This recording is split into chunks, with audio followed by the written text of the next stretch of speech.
Welcome to Africa in Focus on Afrique Today TV. I'm your host, Samuel Omwenga, and we're happy you're watching.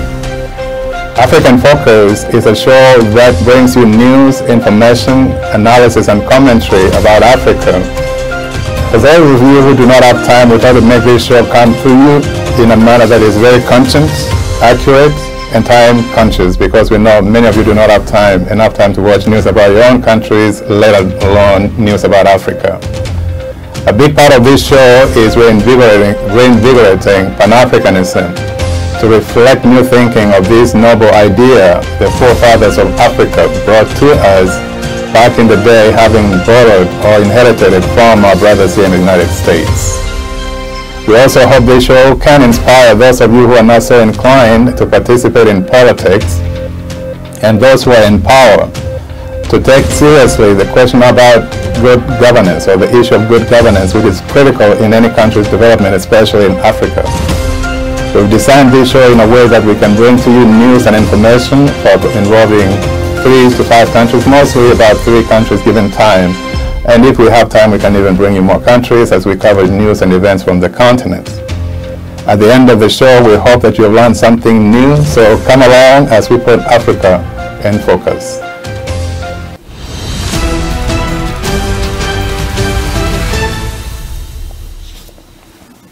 Welcome back. You're watching Africa in Focus on Afrique Today TV. I'm Samuel Omwenga. A big story that is taking place in Africa right now, in fact the rest of the world, is the outbreak of coronavirus, otherwise known as COVID-19. This virus broke out of China back in December 31st, 2019, and is threatening to spread across the world. So every country literally is scrambling to find ways they can combat it, can come back to rather stop the spread of this virus. Indeed, the World Health Organization has declared this a global public health emergency, largely because of fears that poorer countries may not be able to cope with this outbreak. Addressing the issue for Africa, Chairperson of African Union Commission Musa Faki Mahamat said that the Commission will strengthen partnership and coordination across Africa to respond to COVID-19 outbreak. Mr. Muhammad said that although Africa has reported only 1 case at the time that he was talking, there are actually now 2 cases which have been confirmed. The continent is already feeling the impact of the disease economically and socially. The AU officials say the epidemic is a human tragedy and it's already paralyzing economic activities across the globe. Africa being no exception, because Africa does a lot of business with China. In fact, China is one of the top 5 trading partners with Africa for any given country. Mr. Muhammad said that African Union knows that if all African countries do not take action right now to prevent the spread of this virus, the socio-economic effects will be very huge on the continent and the rest of the world.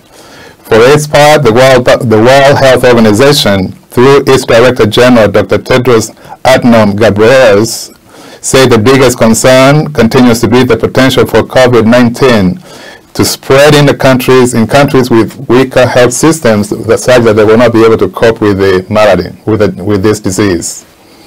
The officials say their regional office in Africa, in coordination with the African Center for Disease Control and Prevention, Africa CDC that is working hard to prepare African countries for the potential spread of the virus in Africa. Africa already has suffered the devastation from Ebola, as we know, back in 2013, 2014, where about 11,000 people were killed in the countries of West Africa, Sierra Leone, Guinea, and Liberia. Even as we speak, the Ebola virus is still wreaking havoc in the country of Congo, eastern part of Congo. The World Health Organization says that public health experts are worried because of the weak health systems in Africa. An outbreak of this COVID-19 virus will be a lot more worse than Ebola has been a threat in Africa. A controversy that has emerged is whether people who have traveled to China or traveling from China should be allowed to come to Africa. Most of the countries and most of the airlines serving that market from Africa, especially from Kenya, Rwanda, and South Africa, They have not suspended their flights to China. They continue to, except for Kenya. I believe there was a court order that was issued just a few days ago to suspend flights coming from Kenya to China, but those coming from China have been allowed to come into the country and let their passengers come into the country if they've been screened and found not to have the virus. This is because of trade again. A restriction of movements of people from Africa to China or China to Africa has an impact, or will have an impact on it. It's already having an impact on the country's economic trading between those countries. Trade between China and Africa in 2019 amounted to $208 billion, more than that. Even with a deficit of $17 billion US, you can see that is a significant amount that China is putting or bringing to Africa, and therefore it will have a big impact if that money was no longer there, or at least portions of it were no longer in the continent or coming to the continent.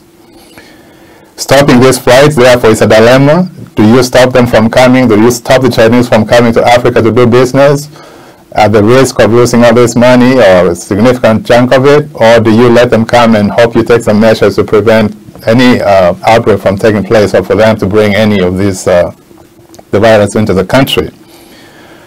Well, what is needed is proper screening, and both points of departure and arrival, which is being done, as I said, in several countries they're doing that, but still there is a controversy. In Kenya, for example, they continue to make, there was a huge public outcry to say this Chinese flight should not be allowed to the country. Initially, the government said there was nothing to be concerned or be worried about because these passengers who are arriving, they're being screened both from the point of entry to the point of exit at the airport, and found not to have the virus. The problem is that doesn't mean that they won't develop it. So that's why many of the Kenyans who were making a big issue out of this say that no, this passengers should not be allowed in the country at all, and if they are, they should be quarantined for a period of time to make sure that they are completely free of the virus. Ultimately, the government succumbed, and they made an announcement to say that no longer will the Chinese who are coming, or passengers, not Chinese specifically, but passengers flying from China coming to the country will not be allowed to will be allowed to come in if they're screened and they're found not to have the virus. But now they'll have a mandatory quarantine period of 21 days as opposed to a voluntary quarantine which was in place as a policy until this just happened a day ago.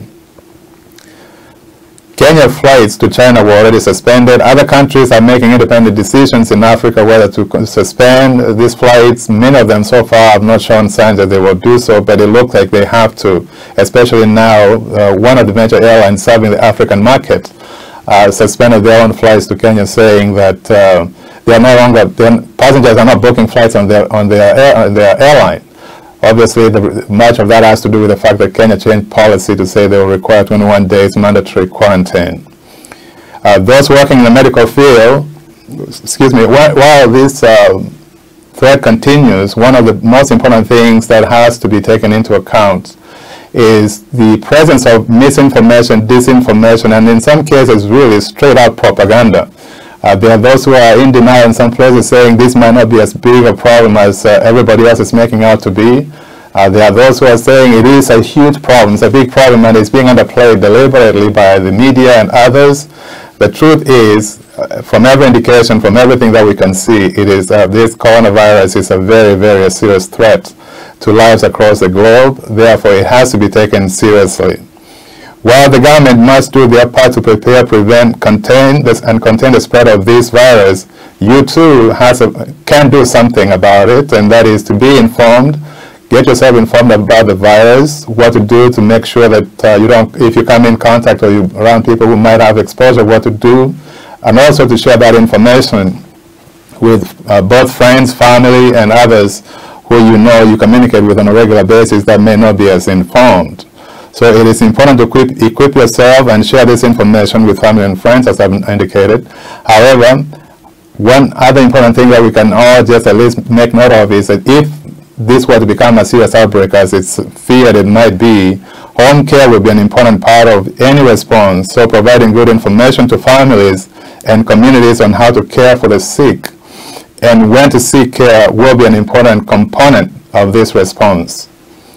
We need to disseminate as much information as possible to our loved ones, family, friends. We are definitely doing our part at Afrique Today TV, and we hope that you can do the same. As we said, there is a lot of misinformation out there, but if you get to do your own research and find out exactly what this problem is and how we can help prepare to combat it or to deal with it in case there is a bigger outbreak, that will be very beneficial. With social media, this becomes an even easier task, and so we encourage you to find and share as much information as you can about this virus. I'll talk more about this at the end of the show, time allowing. Let's take a break for now and come back to talk about other news from the continent.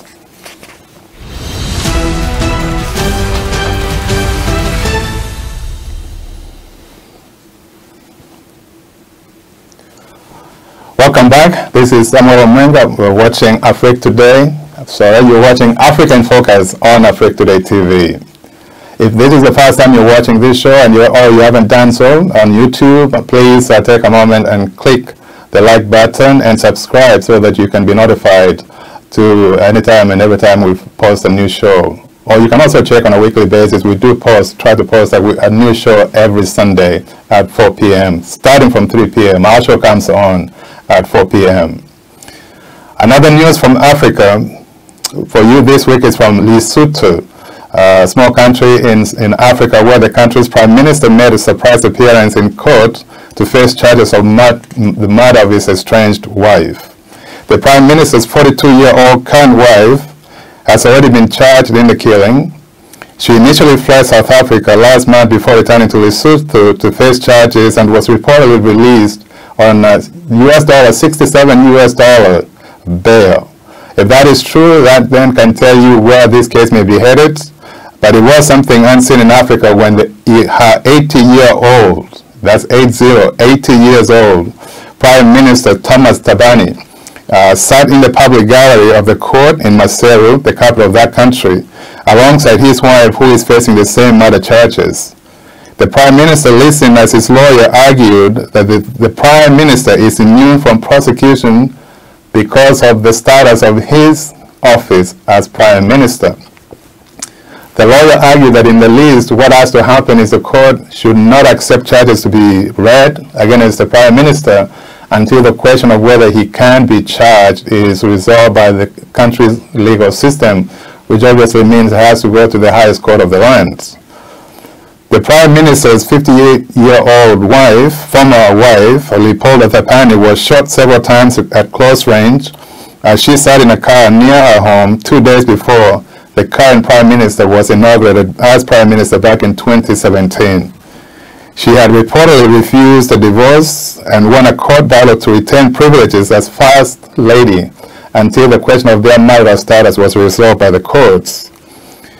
The woman was killed, that is, the Prime Minister's wife was killed about that time, just 2 days before the Prime Minister was inaugurated, and thereafter the Prime Minister married his current wife, who has been charged as the one who initiated or was responsible for the murder of this lady, the former Prime Minister, the current Prime Minister's former wife. Now, this is an interesting story because it does has similarities in what has been debated in many countries, especially in the United States most recently. For those of you who followed, you will know that just even the last few weeks, there was a debate as to whether the President of the United States can be charged with a crime while serving as President. There were those who were pushing for that idea that rather than impeaching the President as he was, so that is President Donald Trump, that instead what should have happened, the Attorney General, U.S. Attorney General should have charged him with criminal offenses. Within the department, that is the Department of Justice in the United States, there is a memorandum which previously stated, this is from decades ago, that not a sitting president cannot be charged with criminal offense done while he's in office or even before that, doesn't matter when, as long as he's president, he cannot be charged with a criminal offense. He can be charged after he leaves office as president, but not during that time. It's because of that and other considerations that they end up impeaching the president And of course, the process went through. He was impeached but not removed from office. It still remains a question whether he can still be charged for criminality after he leaves office. That's in the United States.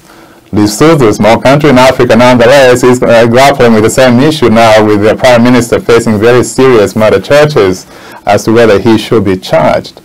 The court is going to come down with a ruling on that, but there is little expectation that they're going to say he can be, but it might be the case that they will say that he could be charged.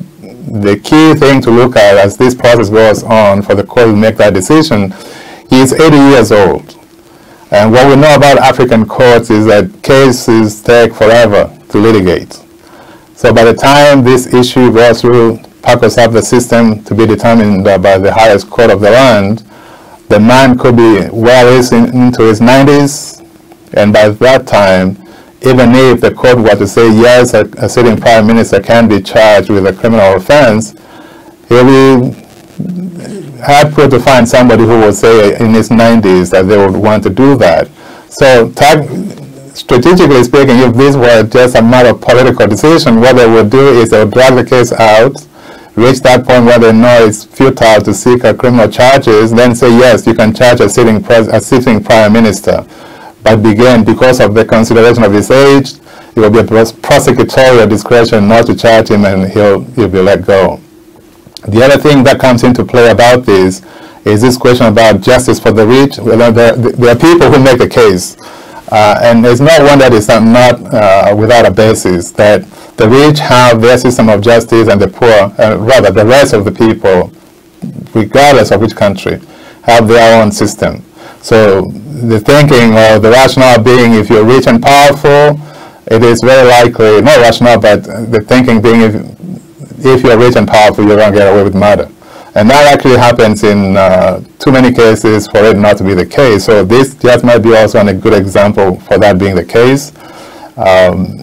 As for the wife, that remains to be seen. She's already been charged. That is the wife of the Prime Minister, has already been charged. She's facing charges. What's going to happen? We don't know.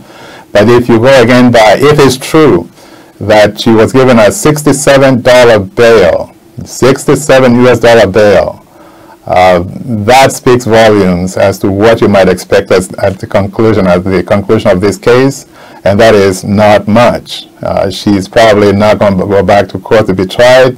They might reach out some settlement, or the case might just stay in a black hole for forever. There are many, many tactics that are utilized in these African countries, I'm not going to say African countries, many countries, where those who are powerful, rich and powerful, find ways to stall and ultimately have these cases disappear.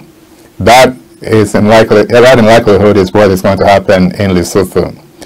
Now, going back to our story of the week, and that is COVID-19, which is starting to rear its ugly head in Africa. One of the main concerns is whether African governments are prepared to deal with this virus.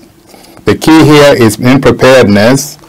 The key here is preparedness, and in being prepared to combat or to deal with this virus, the most important thing is detection, having detection facilities both from China. Now we really have to focus on China because that is where it started, and that's where people have to be concerned who is coming from there, where they're going, where they have the virus, and so on and so forth. So from the point of departure from China, for that matter, when they're coming to Africa or to any part of the world, it's important that they have proper screening, and every indication is the Chinese are properly screening on the points of departure. The problem might be points of arrivals. Airports, especially in Africa, some of them may not have sufficient facilities or effective facilities to detect the virus. And even if they have these facilities, it is worrisome that they might not have the personnel or the properly trained personnel to detect these viruses. And then even if they detect the virus, what to do with it? The next step is diagnostics. They have to test and make sure to confirm that that is in fact the virus which is suspected is confirmed to be there. Those two steps are very critical. In Nigeria, they faced a similar test. They had somebody who was traveling, as they were doing the screening, one person was detected to possibly have the virus. What they did was within 48 hours, they were able to do diagnostics, and they determined positively that that person did in fact have the virus, he was quarantined, and not allowed to come into the country. One can only imagine, had that detection not taken place and the diagnostic done as quickly as that was done, and that passenger was allowed to come into the country, that one case can multiply and just spread like wildfire very fast and have untold calamities taking place in the country. That unfortunately don't happen, but also do not happen in a vacuum, because Nigeria is experienced in dealing with the outbreaks of this nature. Ebola, for example, the last time there was a case of Ebola in Nigeria, they were able to take care of it, make sure that that person also did not come into the country to spread it. So notwithstanding that success, Nigeria is still doing a lot to make sure that no other cases are allowed in the country. That is really what we hope happens with the rest of the countries in Africa. Unfortunately, it's not happening. Only about 20, according to the latest numbers that we've seen, only 20 countries have the necessary facilities to detect and do a diagnostic of these cases positively. More has to be done. Well, some of the countries can take care of their neighboring countries, so it's not as bad that it's only 20, but it's better. The more countries that are prepared, the better off everybody else will be. As for the Chinese coming to Africa, reality is China. As for the Chinese coming to Africa, reality is China is the 5th largest economy in the world and has become a top economic partner in the continent. As noted earlier, their trade between China and Africa is at last year's numbers is 208 billion, 700 million, with a deficit of about 17 billion US dollars. Again, those are staggering numbers. However you want to look at it, it is a reality that somebody has to make a decision as to what has to happen.